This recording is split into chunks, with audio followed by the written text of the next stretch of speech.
Hello everyone and welcome to this new video tutorial. In this video guys, I'm going to show you how you could insert an email into an Excel file or an Excel sheet as an object. So to do that, let's open first the email. So this is an email which I have received from Alex, my friend, and I have saved it on my computer.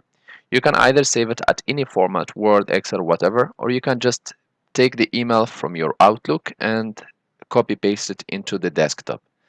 The next thing, you will open the Excel sheet or the Excel file, and we will go to Insert section and we will click on Object. If you are unable to find this option, don't worry, just go to tell me what you want to do and type Object, and Excel will show you that option.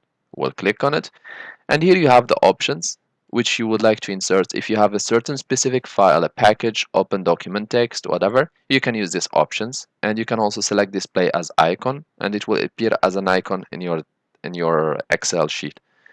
Personally, I prefer to use create from file, and I select always browse to find my file. So I will go to the email. I'll select Alex email, insert, and here we have, guys, three options. We can just insert it in this way, and it will look like this.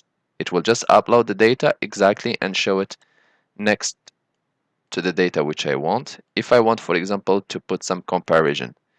If you don't want to have it like this, just delete it. Go again to Object, select, click Browse, and just select the file and select Display as icon.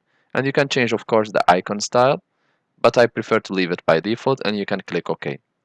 If you would like, as I said before, you can always also select use as a link, and it will just put a link into the file.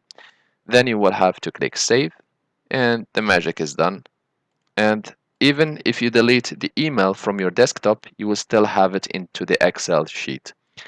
I hope this file or this video was useful to you guys. If you are still in need of help or assistance, you can always send us an email or leave us a comment with the description of the problem and with also an error code if available, and we will do our best to help you. Please, if you like this video, you can always press like or dislike, and if you would like, you can always share with your friend if they are in need of this kind of video, and you can always subscribe to get our latest videos. Thank you for watching, and talk to you soon in a new video tutorial.